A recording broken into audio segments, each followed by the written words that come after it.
먼저 제가 비리경제인이라고 표현한 것에 대해서 장관님 좀 범주가 다른 것 같다고 말씀을 주셔서 제가 좁혔어요, 최대한. 그래서 법무부에서 주요 경제인하고 분류하신 거에다가 공시대상 기업재단, 그러니까 공정위에 공시할 수 있도록 되어 있는 소위 말하는 재벌 총수 일가, 이렇게까지만 합쳐서 계산을 저희가 다시 해도 2013년 2월부터 윤석열 정부 들어올 때까지 근 10년 동안 2명밖에 없습니다. 최태원, 이재현. 그리고 지금 윤석열 정부 들어와서 작년에 4명, 올해 12명. 그렇게 계산을 해도 16명이에요.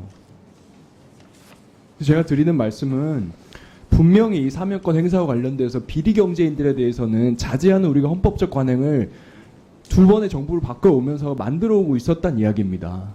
근데 이게 지금 윤석열 정부 들어와서 바뀌고 있다는 거예요. 이걸 지금 윤석열 정부, 윤석열 대통령과 장관님 계신 법무부에서 일어나고 있는 일입니다. 저는 이게 문제가 있다는 걸 계속 말씀을 드리고요. 근데 장관님이 지금 사면심사위원장으로 계시는 동안은 이 기조가 바뀔 가능성은 없는 겁니까? 사면심사위원회에서 이런 비리경제인들 사면과 관련돼서 안 된다라고 의결이 안 될 가능성이 이제 없습니까? 사면심사위원회의 의결에 꼭 따라야 하는 것은 아니고 대통령이 이건 결정입니다. 그리고 아까 말씀하신 것 중에서 이 사안들이 대부분 경우에 이제 국민들께 오해하실 수 있는데 어떤 잔영의 면제라든가 이런 게 아니라 대부분의 경우에 복권입니다. 그런 점도 제가 미리 말씀드리고요. 근데 경제 살리기를 위해서 복권한다고 하니까 제가 납득이 안 가는 거예요. 납득하시는 분들도 계실 겁니다. 물론 저도 의원님 이 문제에 대해서 사실 여기 있는 유형의 범죄들은 제가 사실 많이 했던 사안들이고요.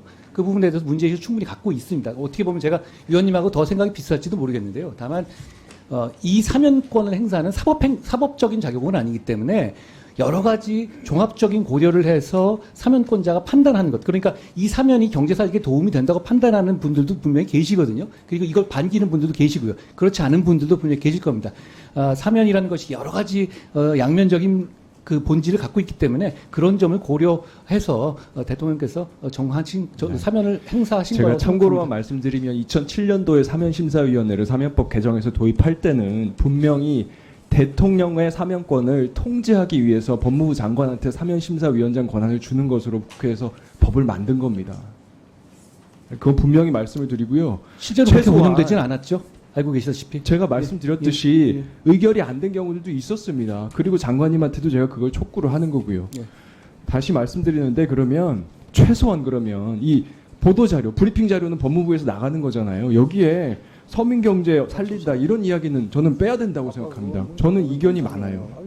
그게 이견이 있으실 수 있다는 생각은 합니다. 계속 그렇지만 역시 말씀드리겠습니다. 거기에 대해서 여러 가지 동의하시는 사례들에 분들도 대해서 계시다는 말씀을 더 점을 드리겠습니다. 말씀드립니다.